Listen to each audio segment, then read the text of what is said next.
ter conosco o Rafael, que aceitou esse convite, né? O Rafael vai se apresentar um pouco melhor, mas eu acho que ele tem uma trajetória fundamental para todos nós também entendermos o que mobilizam, né, as práticas integrativas, né? Ele fez toda a sua formação, né, as 2 graduações que ele tem, o mestrado que ele tem no Rio Grande do Sul, e trabalhou lá como profissional no campo da saúde, né, e veio para Brasília num movimento de militância mesmo, num movimento de se entregar, né, às práticas integrativas, e se vinculou a diferentes grupos e acabou fazendo o próprio doutorado na UNB, também sobre as práticas integrativas e promoção da saúde. E nesse momento, né, não começou agora, já desde antes, ele tem estado dentro da OPAS, discutindo as práticas integrativas, que é um lugar estratégico importante, né?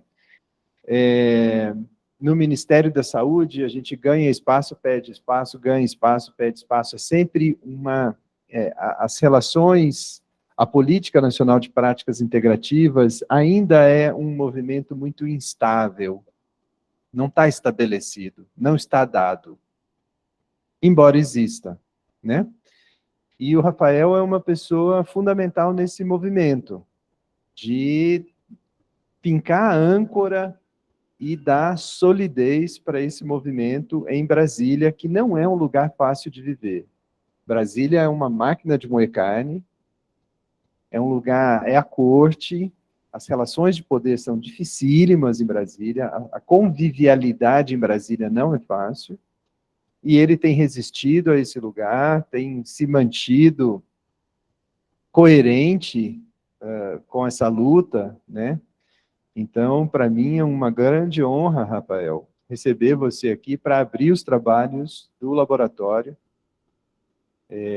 Acho que cada uma e cada um das pessoas que está aqui quer te escutar e quer conversar com você sobre a visão que você tem sobre as práticas integrativas nesse momento. Então, muito, muito agradecido. Esse é só o começo, né? Eu sei que você vai vir aqui em abril, a Suzy me disse que vocês estão organizando um evento, e a gente vai, com certeza, fazer outras coisas em conjunto ao longo do ano, tá bom? Então, Rafael, passo a palavra a você, fique à vontade, estamos sedentos para te escutar. Muito agradecido.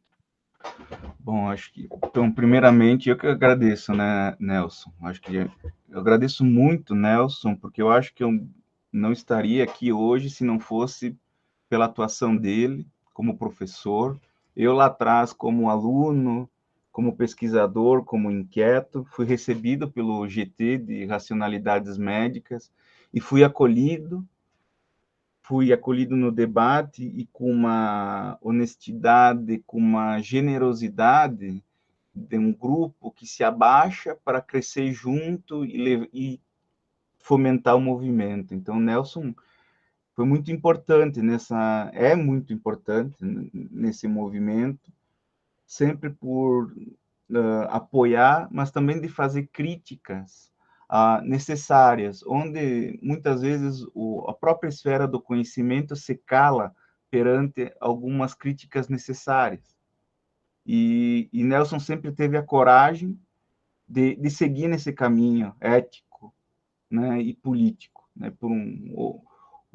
a direção está muito clara, que é a do cuidado, né, dessa emancipação de uma saúde mais generosa, inclusive.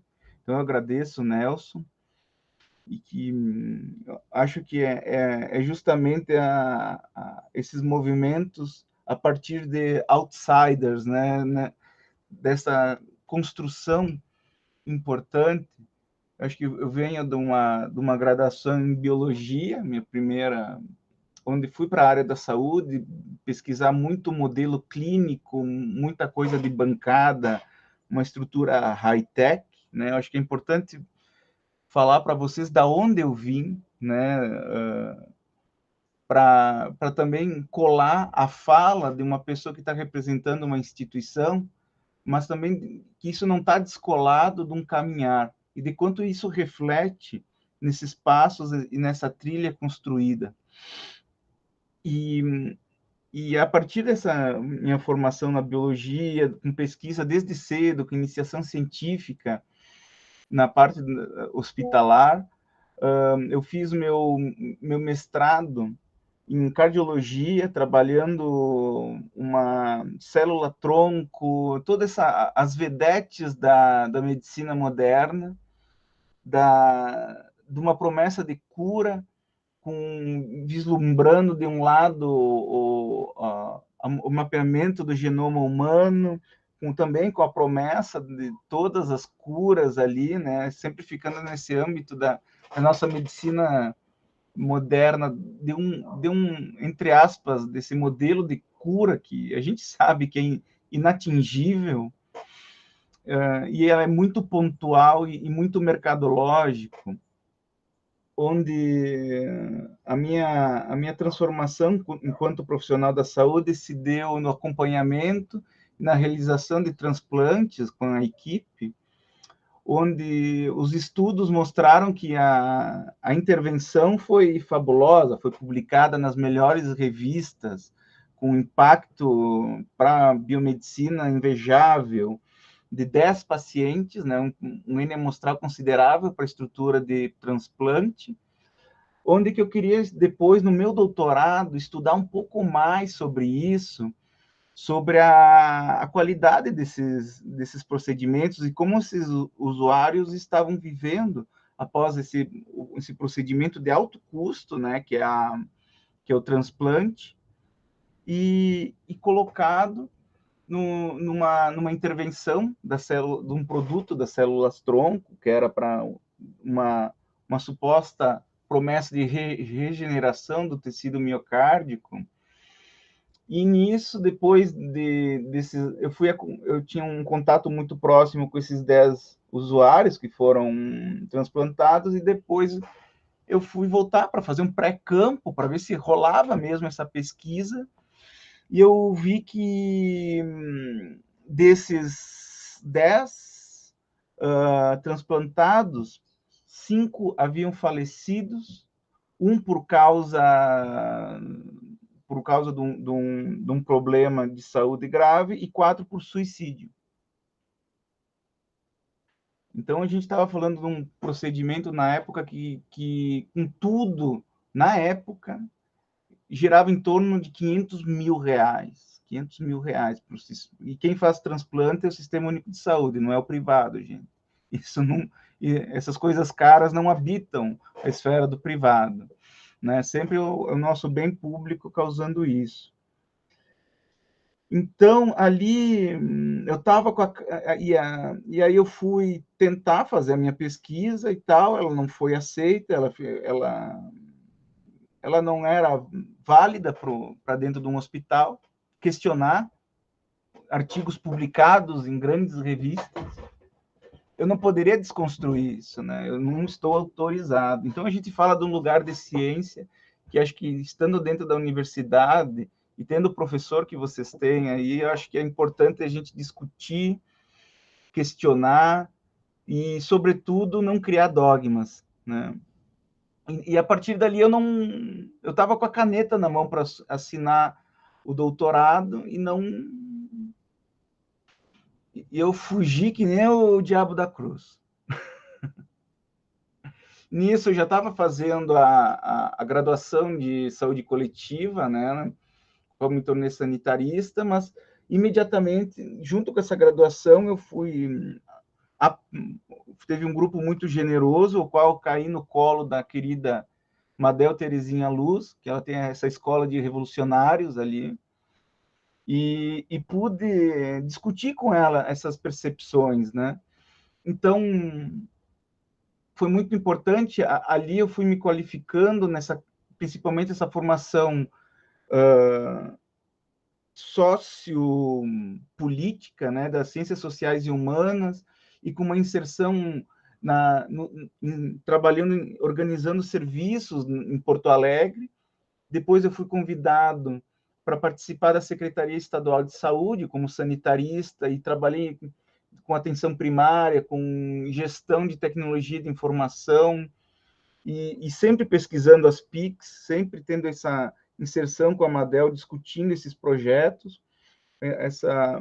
Depois eu fui convidado para participar para vir para o Ministério da Saúde, o qual eu pude me aproximar mais da política e ser da política de práticas integrativas, não sendo consultor, mas sempre sendo um apoiador,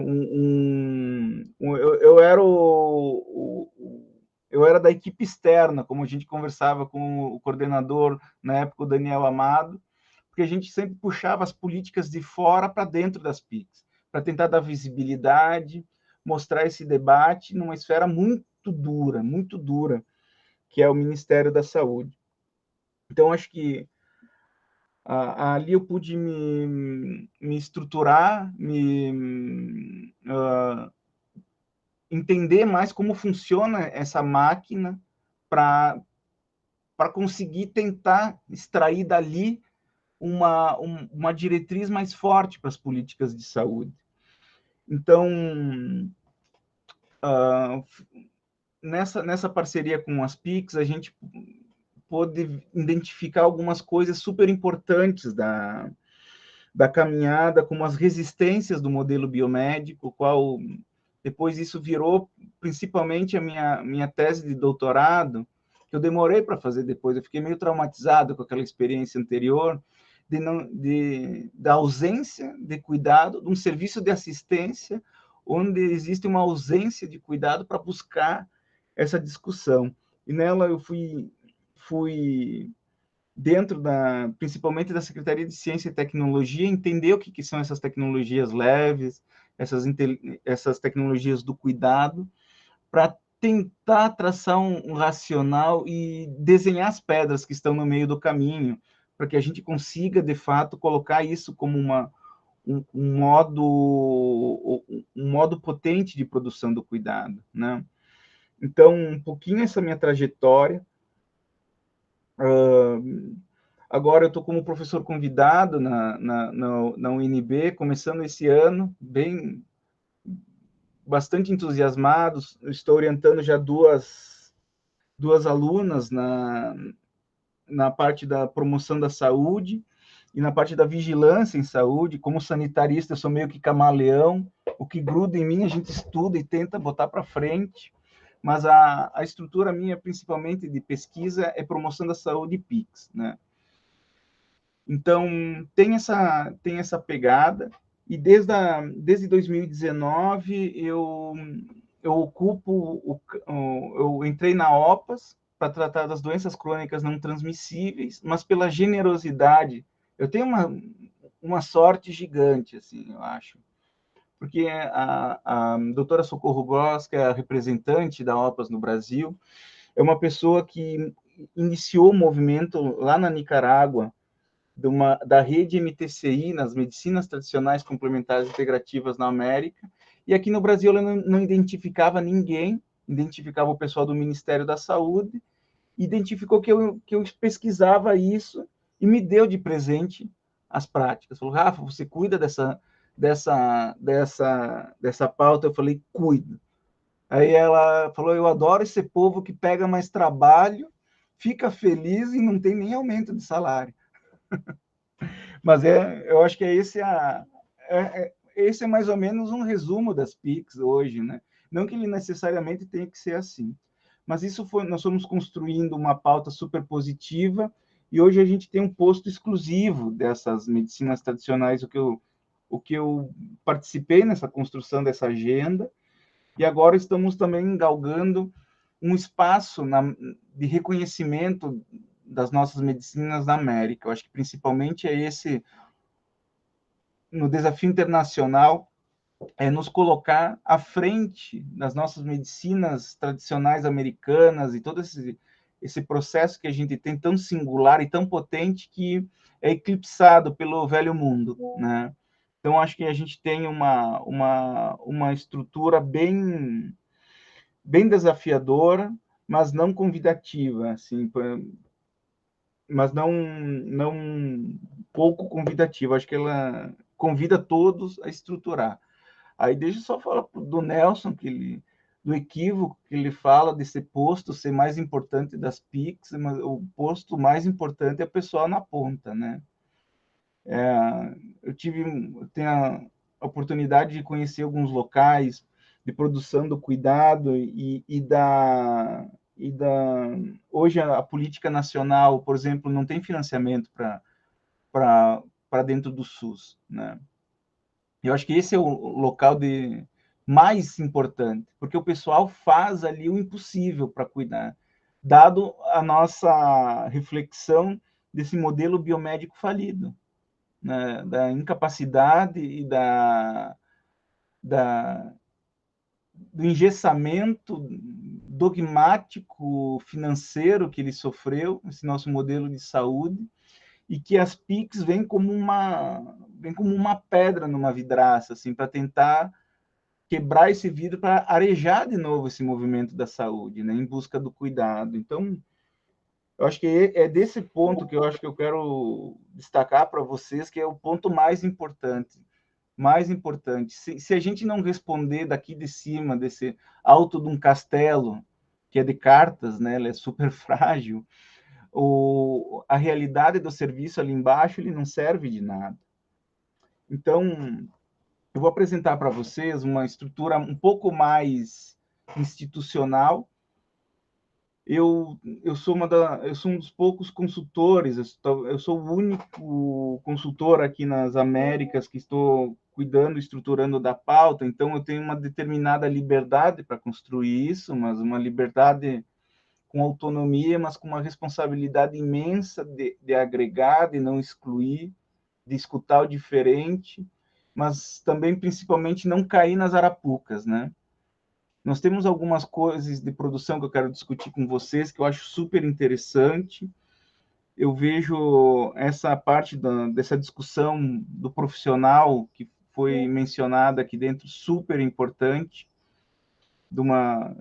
Não, para nós não existe a potência das PICs, para a OPAS está na potência do Serviço Público de Saúde, do nosso SUS. Então, as PICs estão vinculadas diretamente ao SUS, e nos interessa esse fortalecimento. A gente sabe que existe o mercado privado e as PICs estão crescendo de uma maneira incrível, porque as pessoas estão buscando muito isso. A pandemia, como foi comentado aqui, ela diz esse espaço de conversa, ela exigiu um outro tipo de cuidado, e as PICs ocuparam esse lugar, mas eu acredito que a gente tem que pautar essas práticas integrativas por algumas diretrizes, que elas são muito mais de um âmbito de valor, né, do que normativo, do que burocrático. Depois a gente chega nisso. Então, deixa eu começar para botar essa apresentação para rodar para vocês. Deixa eu ver uma tela inteira. Deixa eu ver aqui.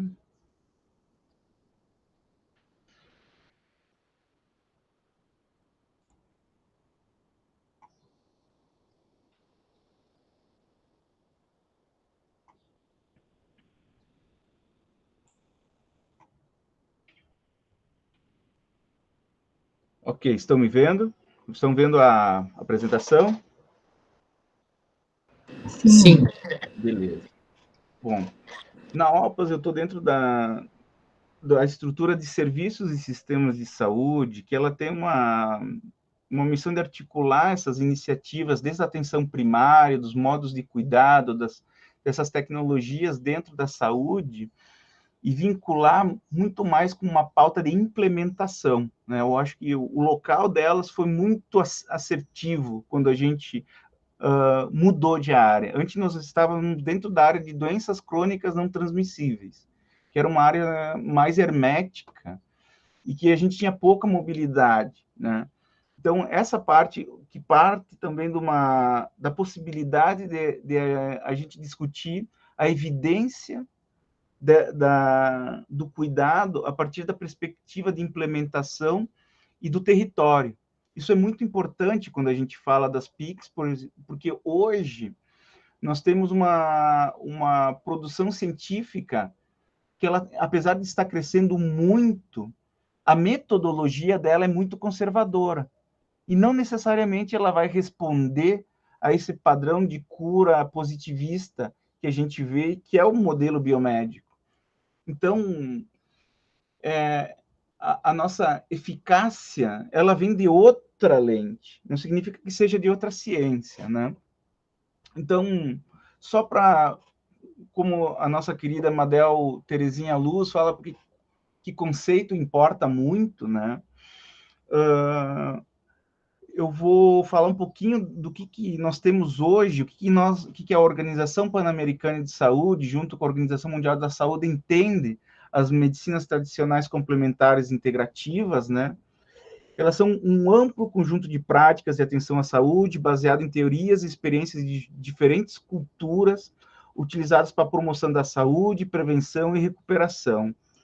Elas estão predominantemente habitando essas medicinas o paradigma vitalista, pautado numa integralidade com potente interface de materialização da promoção da saúde nos territórios, né? Ela é muito diferente da estrutura pautada da biomedicina, que vai para um paradigma cartesiano, muito mais de um resultado mais, assim podemos dizer, como molecular, estruturado numa racionalidade bastante matemática de como funciona o corpo, né? Então, é importante a gente colocar que no panorama global, essas medicinas tradicionais, elas vão ser a principal oferta de serviços à população, né? Principalmente nos países de baixa renda. E aqui no Brasil, principalmente, a gente identifica elas com um forte modelo de indução de uma saúde que resgata as capacidades de autocuidado e emancipação dos sujeitos. Bom, o que cada letrinha dessas quer dizer, né? A medicina tradicional, ela vai falar a partir de uma historicidade, uma ancestralidade e uma tradição. Ela vai ser a soma de conhecimentos, capacidades e práticas que elas vão ser baseadas em algumas teorias, crenças, experiências de diferentes culturas, podendo ser explicáveis pelos métodos científicos atuais ou não. E são utilizados para manter, prevenir, diagnosticar, melhorar ou tratar doenças físicas, mentais e até mesmo espirituais. Aqui cabe exemplificar que a medicina tradicional, ela responde ao âmbito geográfico de onde a gente está. Por exemplo, a medicina tradicional chinesa aqui no Brasil, ela é complementar. Ela é tradicional lá na China. O que a gente responde a uma tradicionalidade aqui no Brasil, ela vai falar muito mais, por exemplo, de uma fitoterapia, que é acho que é a prática mais antiga e mais difundida aqui no Brasil. Nós temos os conhecimentos e saberes populares de saúde, nós temos eu boto entre aspas, porque essa discussão ela não é incipiente, mas ela é indefinida, a medicina dos povos indígenas, eu boto bastante aspas nisso, então, elas são tradicionais nossas, né? Então, cabe uma discussão interessante, principalmente agora com a pauta dessa estrutura, de como a gente reconhece esses saberes, como a gente exerce um cuidado e principalmente o modo de aproximação de formas de pensamento totalmente diferentes, né, na produção do cuidado, né? Acho que a sensibilidade, o cuidado e o respeito é fundamental para esses conhecimentos originários. Nós vamos ter agora esse outro termo que é o complementar, né? Antes ele era utilizado como alternativo e as palavras querem dizer muita coisa, né? Já dizia Michel Foucault. A estrutura da medicina alternativa ela tem um tom às vezes pejorativo, ela tem um demérito de uso. Então, acho que o movimento foi amadurecendo e deixando esse termo de lado. E a medicina complementar ela vai se referir a um amplo conjunto de práticas de saúde que não fazem parte da tradição da medicina convencional de um determinado país e não está, e pode não estar totalmente integrado ao sistema de saúde vigente, né? Como a gente tem o caso das nossas, apesar de nós termos uma política nacional de práticas integrativas, algumas políticas estaduais, ela não é uma prática tão comum dentro da totalidade dos serviços, né? Ela tem uma expressão grande já no território brasileiro, mas ela ainda está galgando esse espaço, né, de cuidado super importante. E nós temos, por último, esse último termo, né, que eu debato ele bastante, e eu debato ele a partir de uma perspectiva decolonial, né, que a saúde integrativa ela vem de uma mudança significativa de medicina integrativa. Já mudou bastante coisa. A gente está ampliando e principalmente estruturando uma racionalidade das práticas sendo multidisciplinar, fundamental. Para qualquer estratégia hoje de saúde no mundo, o foco no médico é já um fator de insucesso da ação. Nós temos algumas, por exemplo, como a própria estrutura dos novos protocolos de hipertensão e diabetes, por exemplo, da Organização Mundial da Saúde, uma das recomendações claras é a equipe multidisciplinar e a ampliação das capacidades de cuidado desses integrantes. Aqui a gente tem com a discussão muito grande da enfermagem, o piso da enfermagem, que é super importante, emblemático, porque eu acho que é um movimento mais antigo que vem buscando esses direitos, e que acho que antes mesmo dessa estrutura, a gente poderia pensar em políticas públicas que ampliasse isso de uma maneira tão forte, tal qual essas que respondem ao movimento dos médicos, né? Então, acho que isso daria muito mais impacto. Acho não, a literatura informa que isso dá muito mais impacto do que colocar numa só categoria profissional. E pensar não só também nesse movimento da enfermagem, mas de todos os profissionais do SUS, né? Um piso para o SUS, uma qualificação, uma carreira para esses guerreiros que sustentaram o país durante esse período de destruição da pandemia é fundamental. E retomando a discussão da estrutura integrativa, a construção dela se dá para muito mais, nós identificamos como um movimento de aproximar essas medicinas tradicionais e complementares da estrutura da medicina biomédica e de tentar elaborar protocolos, fundir conhecimentos e de uma real integração. Mas a minha preocupação, e eu sou muito cuidadoso nessa discussão, é que uma integralidade, esse movimento integral, ela tem que ser muito sensível, principalmente com as tradicionalidades, pois quando você junta saberes diferentes, eu venho de uma perspectiva muito Foucaultiana de análise da política pública, a partir de uma relação de poder. O poder biomédico ele é infinitamente maior do que o tradicional. Falando economicamente, estruturalmente dentro das leis, normativas, patentes, e ele pode vir abocanhar o conhecimento tradicional e sugar toda essa potência que ele tem, jogar ele de canto e criar uma outra coisa, colocar numa prateleira como qualquer insumo ou insumo mercadológico qualquer, desprovido, acho que, de toda a cosmologia que gira em torno das tradicionalidades. Então, antes de tudo, para acontecer esse diálogo integrativo, principalmente com as medicinas tradicionais, a gente deve fortalecer, entender melhor o reconhecimento das medicinas tradicionais, fortalecer a produção de conhecimento por esses pares, para que eles tenham poder suficiente de decidir o que eles querem integrar, né? Então, é um desafio enorme quando a gente fala de uma máquina de saúde que opera principalmente como commodity, né? Como uma estrutura política de valor e de moeda, né? E de mercadoria. Então, é bastante complicado, e a estrutura integrativa eu deixo ela como movimento e como conceito em construção.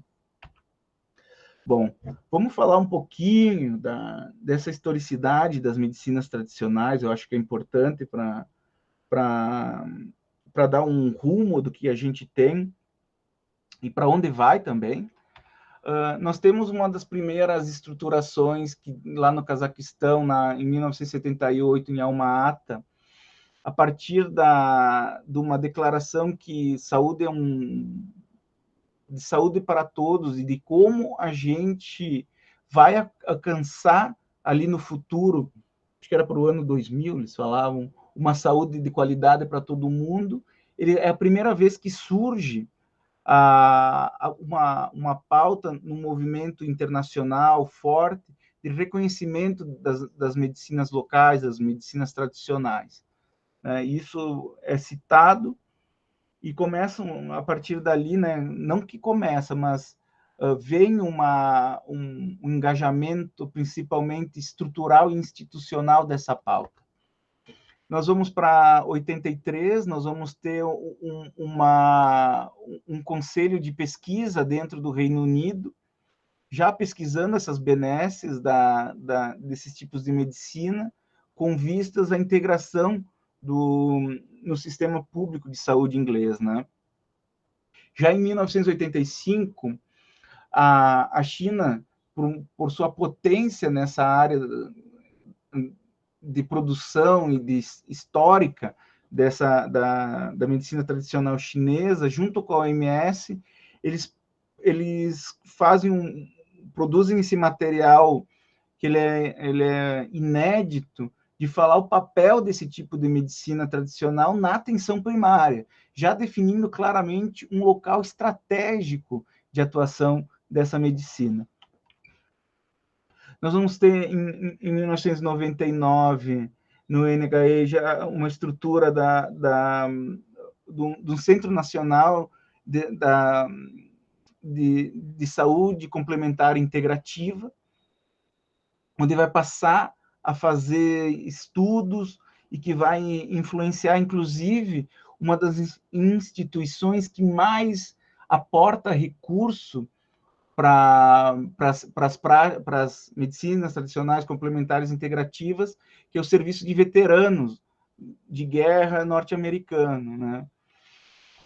Nós vamos ter em 2002 a primeira estratégia das medicinas tradicionais. Ela é um movimento bastante pequeno, com pouca adesão dos países, com um debate muito restrito, devido principalmente à resistência da temática no campo da saúde. É interessante a gente resgatar, a gente está tentando promover esse debate com a Organização Mundial da Saúde para resgatar essa memória histórica de como foi construído, para isso não se perder, mas também mostrar o que já o professor Nelson tem uma produção muito importante científica que fala do preconceito, né? A medicina baseada em preconceito. E nessa estrutura, porque a gente tem que mostrar o que opera como entrave para a implementação dessas políticas públicas nos sistemas de saúde. Em 2003, na 56ª Assembleia Mundial da Saúde, nós vamos ter a ratificação, né, o reconhecimento das medicinas tradicionais complementares integrativas dentro do âmbito da OMS, que vai reconhecer e recomendar que todos os países do mundo adotem e reconheçam suas medicinas tradicionais, complementares, integrativas, ainda não tinha esse termo, mas que começasse um diálogo de incorporação para seus sistemas de saúde locais. Em 2005, nós temos um primeiro panorama, que é o Atlas Global das Medicinas Tradicionais, que dá um overview importante de como se expressam essas racionalidades dentro da estrutura das Nações Unidas, né, a partir da Organização Mundial da Saúde. Nós temos um primeiro movimento científico importante em 2011, na Cochrane, que reporta mais de 438 revisões sistemáticas em medicina tradicional, as MTCIs, e mais de 246 protocolos de pesquisa. Esse é um movimento inicial, mas gerou muita polêmica, principalmente pela estrutura e metodologia insensível que a gente possui ainda hoje para retratar as medicinas tradicionais. Nós temos o polêmico estudo que veio a seguir de uma meta-análise da Cochrane para a homeopatia, onde os resultados finais afirmam que a homeopatia não presta, né? Ela não serve, ela não tem evidência, né? Mas quando você vai para a estrutura científica do método, por isso que o método é muito importante, o nível de heterogeneidade dos estudos, ele é incompatível com qualquer análise. Você está comparando alho com bugalhos, e o nível de heterogeneidade foi um dos maiores que eu já vi em um estudo. Então, não dá para tirar uma informação dali que homeopatia não serve. E isso foi... Eu acho que o pessoal só leu a parte final, não lê metodologia, e replicou isso, e que hoje reverbera esse combate à homeopatia por muitos países da Europa. E principalmente aqui no Brasil, a gente também tem uma crítica muito forte à homeopatia, principalmente para o Instituto Questão de Ciência, que tem uma percepção do cuidado muito frágil, eu acho, e muito cientificista, muito dogmática, né, do que é saúde. Mas isso acho que é papo para outra hora. Em 2014, nós temos uma nova estratégia que se encerraria esse ano, mas a gente acredita que tem que ter pelo menos mais uns 2 anos, principalmente pelo movimento da América, que está parado, de responder essas tradicionalidades. É uma agenda muito frágil dentro da Organização Mundial da Saúde, embora tenha um reconhecimento gigante, como eu vou mostrar para vocês o resultado que saiu no último panorama, né? Em 2018, nós temos uma reedição, só que em âmbito global, das medicinas tradicionais na atenção primária. Em 2018, na Declaração de Astana, nós temos uma tímida defesa das MTCIs, né? Só para constar, mas saiu lá. Não gerou nenhum movimento forte político disso. Em 2015, a rede foi formada na Nicarágua, a rede MTCI Américas, né, pela própria doutora Socorro Gross, que é representante hoje no Brasil, que junta com a Biblioteca Regional de Saúde, um acervo importante e um movimento de agregação latino-americana, e principalmente a latino-americana. A gente está falando de toda a América, mas a força que a gente identifica é latino-americana, de uma unificação e de uma construção dessas medicinas tradicionais americanas, né? De um diálogo, de um aperfeiçoamento e de estratégias de implementação. Em 2019, tem esse novo overview, que é o Global Report da OMS, que eu vou apresentar alguns dados importantes. E o ano passado, nós tivemos um grande movimento, que foi o Centro Global de Medicina Tradicional da Índia, com um investimento grande de mais de 250 milhões de dólares para apoiar essas estratégias no mundo todo. Esse ano vai ter um encontro lá, que a gente espera fazer uma delegação brasileira forte para mostrar do que a gente é feito, né? Então, falando um pouquinho dessa estratégia, que eu acho que é importante para a gente ter um norte, não só um norte, né? Eu não gosto dessa palavra norte, a gente poderia chamar de sul, né? De ter uma orientação, né, estratégica, ela vai pautar principalmente o desenvolvimento e a base de conhecimento para a gestão em políticas nacionais, né? Pautando compreender e reconhecer o papel e possibilidade dessas medicinas tradicionais complementares integrativas dentro dos sistemas de saúde e fortalecer a base de conhecimento e preservar esses recursos naturais que são tão importantes para a consolidação dessa saúde ampliada, né?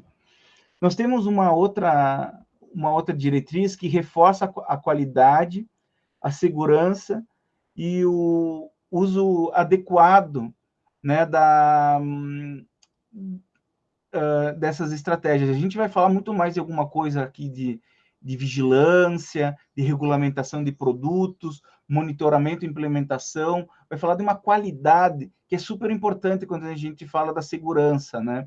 Vai falar também da regulamentação de praticantes, cursos de formação, treinamento e prestação de serviços. Alguns parâmetros que são essenciais quando a gente fala desses serviços dentro de um sistema de saúde, né?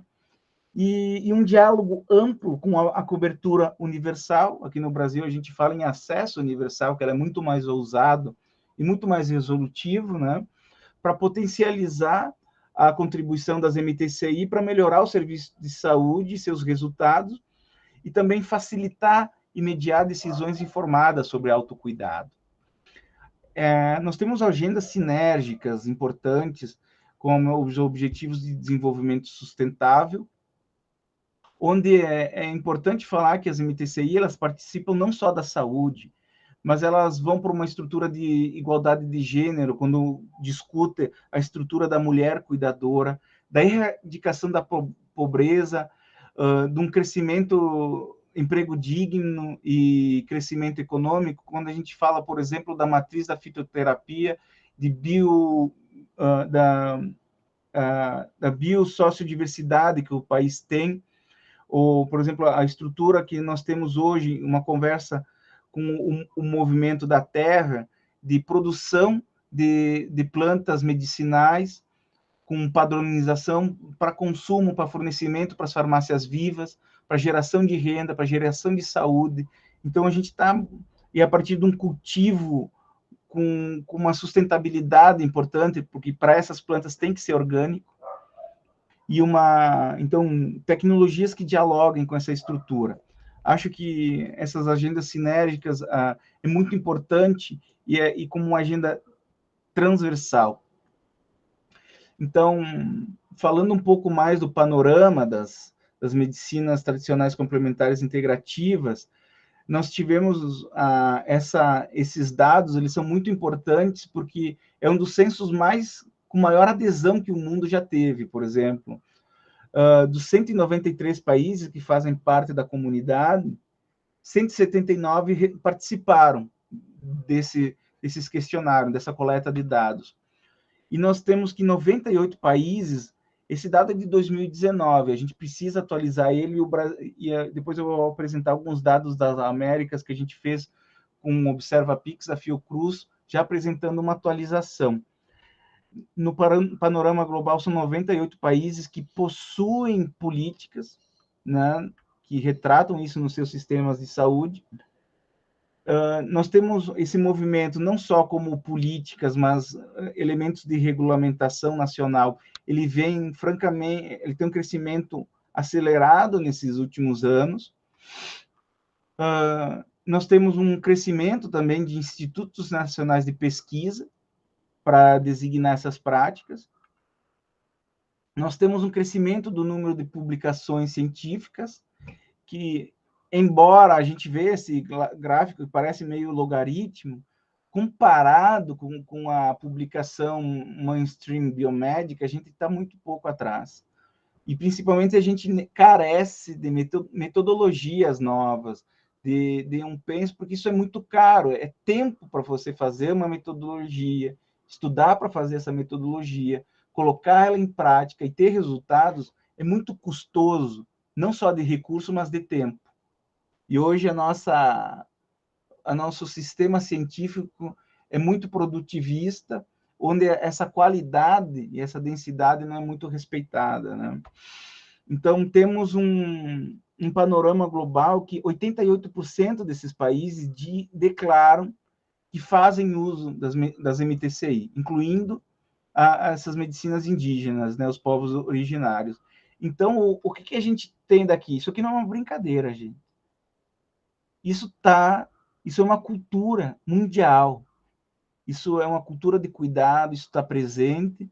A gente pode discutir mais ou menos como ela está implementada, ela está de maneira forte, incipiente, ela está dentro do sistema de saúde, está fora, ela está mais no campo privado, ou ela está no campo público, ela está no campo da educação popular, dos saberes populares de saúde, que não propriamente dito estão dentro dos serviços de saúde. Isso é um debate que a gente tem, mas não dá mais para negar esse movimento mundial. Nós temos esse panorama das Américas que ele responde isso, e nós temos a população, mais de 88% da população diz que faz uso, mas isso não se reflete na instrumentalização de leis e normas. Poucos países têm, né? Nós temos só 11 países dos 36 que têm essas normativas e 15 países que ao menos têm alguma lei, alguma regulação, né? Então, a gente precisa fortalecer esse movimento estadista dessa prática entrar como garantia de cuidado dentro dos países, né? Que vão responder a diferentes racionalidades de saúde, né? Nós temos isso aqui, eu acho que foi um dos maiores desafios que eu participei enquanto pesquisador e gestor de projetos. Para vocês terem ideia, o mapeamento da Europa foi financiado a partir de acho que foi uns 100 milhões de euros, né? Isso dá mais de 600 milhões de reais. Esse nosso estudo custou 120 mil reais. Por isso que eu falo que é importante essa rede, que o Nelson faz parte, a doutora Islândia Carvalho, que é da ObservaPix, conduziu esse projeto e agregou uma rede enorme dentro da rede MTCI América para debater isso, o que foi muito mais um voluntariado, com umas bolsas muito baixas, com remuneração muito baixa para esses pesquisadores, que a gente terminou a primeira fase, né, essas etapas foram a pesquisa documental em sites governamentais e públicos, a coleta com atores estratégicos, especialistas da rede MTCI, e estamos agora começando a validação dos dados, né?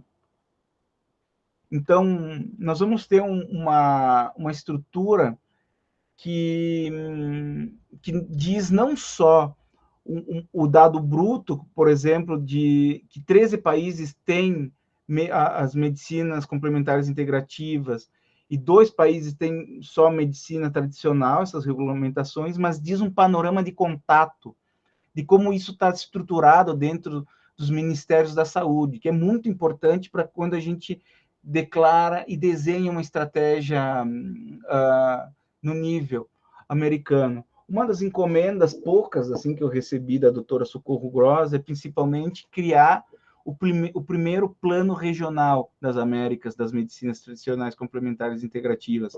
E esse é um grande primeiro passo para a gente estruturar.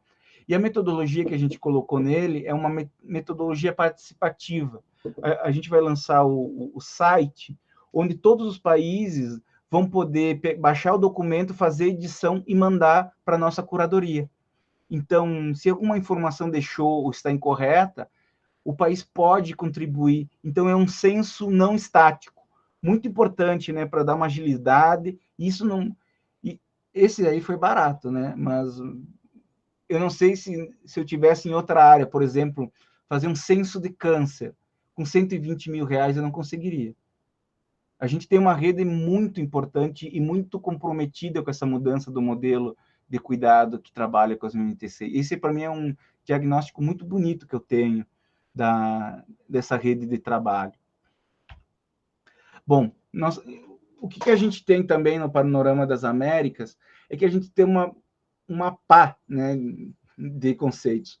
E eu acho que é importante a gente começar a falar da mesma coisa. Embora cada um tenha um desenho específico, é bom a gente começar um movimento internacional de padronização de termos.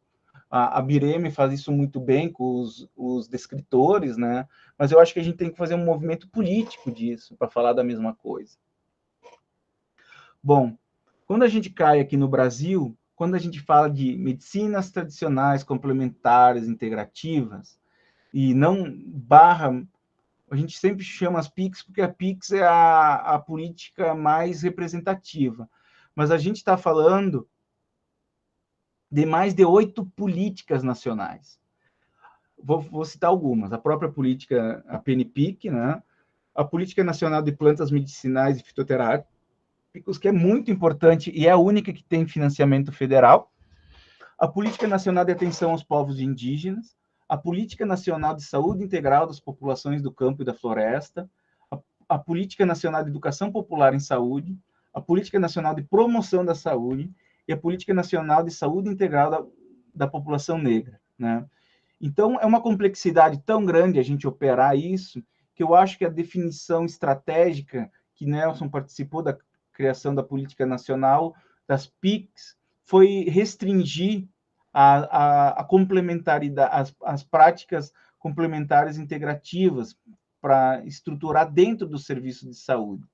Porque eu creio que ela é muito complexa para falar principalmente aqui do Brasil, de outros elementos. Por exemplo, a PICS não trabalha, que são saberes populares, né? Os saberes tradicionais e os saberes populares, né? Falando dos saberes tradicionais indígenas, por exemplo, né? Elas não estão dentro das PICs. Embora exista uma crítica disso, mas eu acho que é estratégico para a gente fomentar outras políticas, porque elas vão falar também de outros lugares institucionais. Isso é importante para a gente também definir o que fica dentro dessa perspectiva do serviço de saúde e do que a gente constrói para fora. E o direcionamento que eu estou hoje discutindo muito com a Bolívia, que avançou muito nisso, é uma perspectiva da própria estrutura dos atributos da atenção primária. Dos atributos tem os essenciais e os derivados. O atributo derivado da competência profissional. Por exemplo, a gente tem um terreiro de candomblé. A gente vai contratar um pai de santo dentro do SUS? Não, né, gente? Mas a gente matriciar esse terreiro de candomblé como um território produtor de saúde e aproximar ele do serviço, ter ele como referenciador de casos graves que ele identifique, ter uma formação de saúde, capacitar ele como um agente de saúde para que os nossos gestores identifiquem isso, nossos agentes comunitários e profissionais da saúde identifiquem esses territórios diferentes como produtores de saúde, tal qual como na saúde indígena. Então, a gente tem que ter uma estratégia muito importante para também não ficar num plano utópico, Haribo, de incluir tudo. Aí vira bagunça. Eu acho que isso é importante e também de ter uma maturidade política do movimento.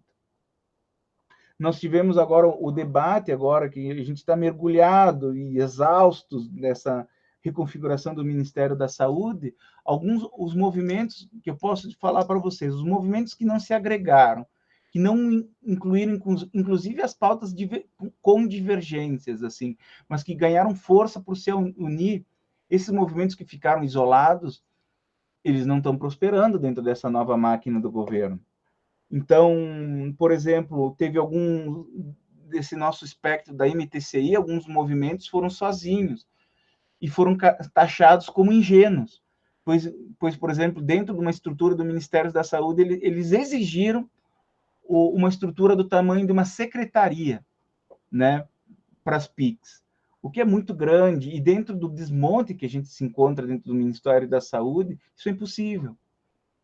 Pela sensibilidade da leitura política, e por isso que não só fazer esse movimento de leitura, que eu acredito que seja necessário para os movimentos de fazer, né? Que eu acho que aqui a gente está representado de fazer o cuidado dentro de serviços, de cuidar das pessoas diretamente, mas também de pensar o que é isso dentro de um sistema maior, pensar isso dentro de uma rede, pensar nisso dentro, por exemplo, eu como estadista, né? Pensar nisso numa lógica de bem comum. Como é que a gente incorpora isso? Essa é a provocação que eu faço. Por exemplo, eu gosto muito da homeopatia. Gosto muito da homeopatia. Estudei muito, debati muito com a professora Amadeu Luz, que tem um livro maravilhoso sobre a implementação da homeopatia no Brasil, mas hoje eu tenho sérias críticas dela dentro do SUS. Não da prática e da potência do cuidado que ela tem, mas de pensar nela como uma política pública. Como é que a formação hoje dela, ela é médico-centrada, caríssima, e como eu vou pensar nisso a partir de uma política pública? Ela não está cabendo hoje, atualmente, dentro de uma política pública. Essa é a provocação que eu faço. Não só ela, diversas outras. Diversas outras.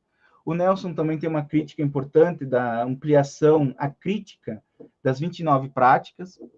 Eu concordo. Tem algumas coisas que a gente devia ter debatido muito mais antes de colocar para dentro. Algumas que são procedimentos que devem passar antes pela Comissão Nacional de Incorporação de Tecnologias e vão ser delimitadas em determinadas coisas. E outras que elas vão ser de difícil operacionalização dentro dos serviços de saúde, né? Nessa perspectiva pública da Política Nacional de Práticas Integrativas. Eu faço essa crítica que a gente vai estar num movimento agora, acredito, com uma possibilidade de debate e de ampliação disso, né? Então, acredito que vai ter uma estrutura importante para a gente estar participando do debate nacional e discutir essa pletora que significa essas medicinas tradicionais complementares integrativas para além das PICs, né? Nós temos, por exemplo, a criação do Ministério dos Povos Indígenas, que eu acho que isso é importantíssimo a gente perceber. Participei da Conferência Nacional de Saúde Indígena, o movimento ainda, alguns querem o cuidado das PICs, outros falam que não. Então, a gente vai ter que dosar isso e entender essa inserção, né? Então, acho que isso é importante. Bom, a gente vai ter as políticas, a política que fez 15 anos, né? Hoje ela já está com 16, já está uma adolescente, indo para a balada, sofrendo assédio, como uma política pública, bota no feminino, né, com um desafio gigante, bem brasileira, sem financiamento, sem dinheiro no bolso, sem parentes importantes. A expressão das PICs no Brasil, elas são importantes, mas a gente tem que ter um debate crítico dessas informações, né? Elas estão presentes em mais de 15 mil serviços de saúde, né, na rede de assistência, focado principalmente 92%, mais de 14 mil, na atenção primária, e vão estar presentes em mais de 4 mil municípios, e vão estar em todas as capitais. Mas a gente não sabe direito, porque o sistema de informação ele é muito débil em algumas coisas, para falar se essa informação é verídica. Eu acho que a gente tem menos municípios, menos serviços de saúde, mas ainda assim é muito expressivo. E o movimento hoje que está sendo construído, principalmente com o Ministério da Saúde e com a comunidade acadêmica, é a gente aprofundar esse diagnóstico do que são as PICs no território, para inclusive a gente conseguir dar uma racionalidade nisso, para cavar recursos para financiamento, né? Então, nós vamos ter alguns desafios inerentes das PICs e das MTCI, que vão falar muito da qualificação das evidências científicas, o formato das evidências em saúde e que desperta aqui dentro, já provoco vocês, não tentem replicar algumas coisas, criem coisas novas, se arrisquem,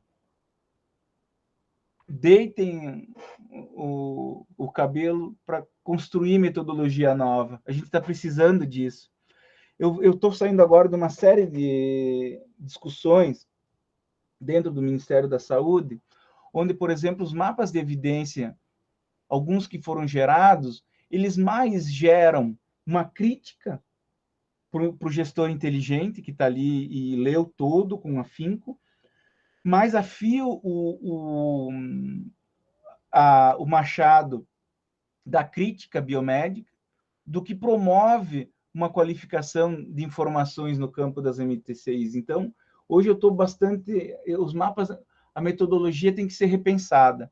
E como é que a gente debate isso? A gente não pode botar só uma tabela e mostrar algumas bolinhas de grande, pequeno, sem um debate aprofundado dessas evidências. A gente não pode limitar ao âmbito duro científico essas evidências científicas. Então, por isso eu imploro para vocês, bora construir metodologia nova.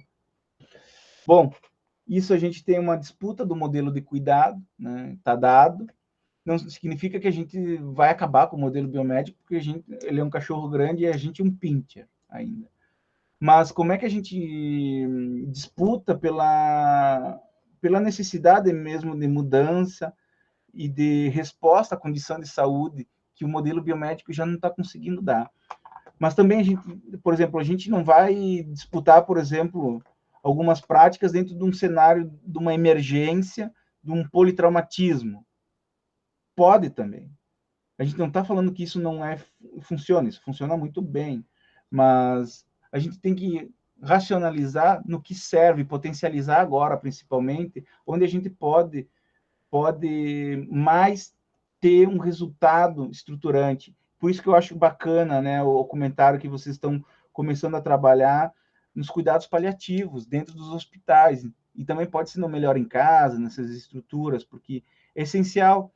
A gente tem, por exemplo, uma política de câncer, só para exemplificar o cuidado paliativo, que lá atrás disse que tem que ter cuidados paliativos, mas nunca teve uma estratégia de cuidados paliativos. E as PICs se inserem nisso, dando respostas magníficas. Inclusive para a gente discutir uma boa morte, inclusive, né? Tão difícil na nossa medicina biomédica, né? Então, as PICs têm uma sensibilidade importante e a gente vai poder discutir essa pletora das tecnologias leves, sociais, versus essas tecnologias duras de mercado, né? E botar em jogo e fazer um diálogo desse paradigma biomédico e um paradigma real da promoção da saúde. Nós temos a qualificação e formação de profissionais, a gente tem o estudo de forma PICS, né? Que hoje a predominância é uma formação privada perante a pública, e também quando a gente forma, a gente tem, como qualquer tecnologia, quem produz essa formação vai estar imputando um tipo de formação. E eu gostaria muito que o SUS e o MEC, a esfera pública, dasse conta disso e colocasse uma formação, né? Não uma formação, uma educação bancária, uma educação para formar consultório privado. Eu não estou fazendo a crítica de que seja necessário consultório privado, mas sim eu estou discutindo uma perspectiva de saúde pública, uma formação, uma educação formada para o SUS, do SUS para o SUS, para a gente responder coisas mais palpáveis, ter uma ampliação, uma dinâmica de implementação dentro do serviço público de saúde. Não basta só fazer a prática. Se você entra numa unidade básica de saúde, você vai ter que disputar agenda, você vai ter que falar de como aquilo impacta num resultado que o secretário municipal de saúde vai saber. E isso hoje a gente está formando isso em pequenos projetos. Aqui no GDF, num curso de Chantala, foi formado, junto com uma parceria, a partir da Política Nacional, com ferramentas da extinta Política Nacional de Humanização, esse arcabouço estrutural para a gente entrar dentro do serviço, saber a prática e disputar a agenda. Isso é fundamental, a implementação. E também agora a disputa pelo complexo produtivo da saúde. A gente tem ou uma estrutura que a farmácia viva pode ser o maior modelo de cooperação internacional e também de geração de renda, né? Então, isso fala de um desenvolvimento, de uma soberania nacional tecnológica, isso é precioso, né, para a gente, para aproveitar todo esse arcabouço de mentes que a gente tem, que as nossas fabulosas universidades públicas produzem, e as privadas também, mas principalmente as públicas, com investimento público, né? Bom, tem algumas coisas das evidências que eu acho que é melhor a gente debater, que tem uma abertura, mas a gente nunca chegou na... O Richard Horton, apesar de brigar com ele quase todo mês, a gente quer entrar nessa seara, e meu objetivo de vida é que pelo menos um artigo da Lancet a gente tenha publicado sobre as nossas MTCI, né? Uma perspectiva, acho que ética, acho que a gente, aqui eu tenho que terminar assim pela perspectiva do debate que eu fiz no meu doutorado, na necessidade de a gente discutir essas práticas a partir de uma perspectiva ética, estética e política, né? A gente tem que ter a perspectiva ética do cuidado, né? De criticar o que não está sendo feito como profissional da saúde e desse compromisso, né, de uma produção de saúde real, não prescritiva e emancipadora. Acho que esse nosso ethos é incrível para quem milita, né? Essa provocação que o Nelson fez, né? O que está te movendo a militância, né? Para mim está bem claro, né? É sistema público de saúde, universal e gratuito. Fora disso, eu não perco meu tempo, né? Eu não sou mais do que isso, acho que isso já é uma grande coisa.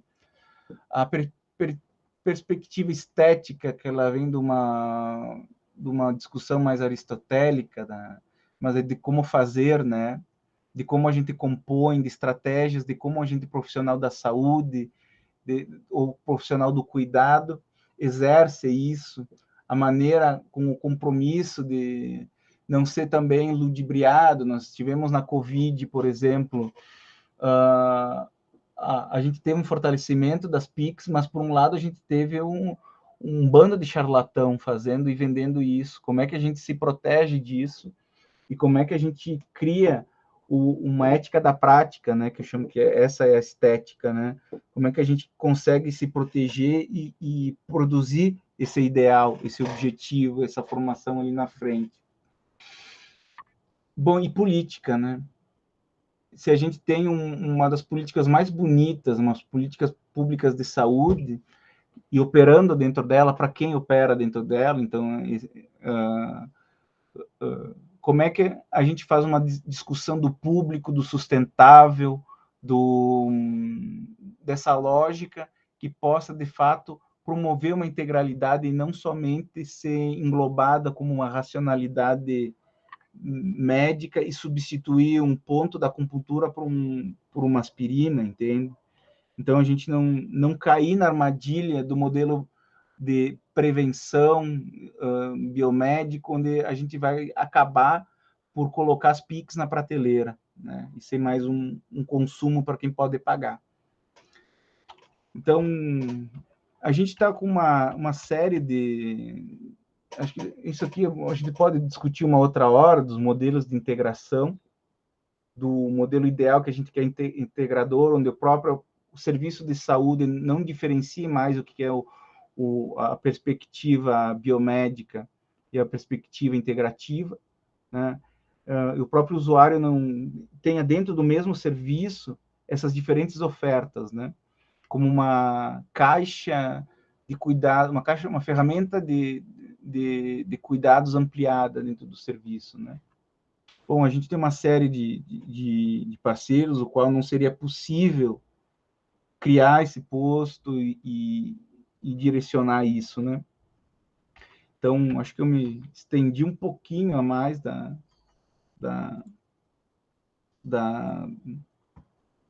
fala, mas acho que a gente pode conversar agora. Deixa eu parar a apresentação aqui. Beleza. E podemos abrir para debater um pouquinho. Eu sei que eu soterrei vocês com informação. mas quando a gente gosta do negócio é quase impossível.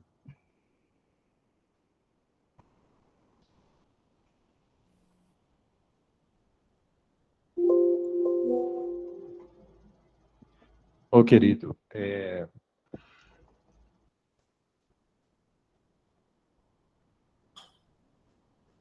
muito...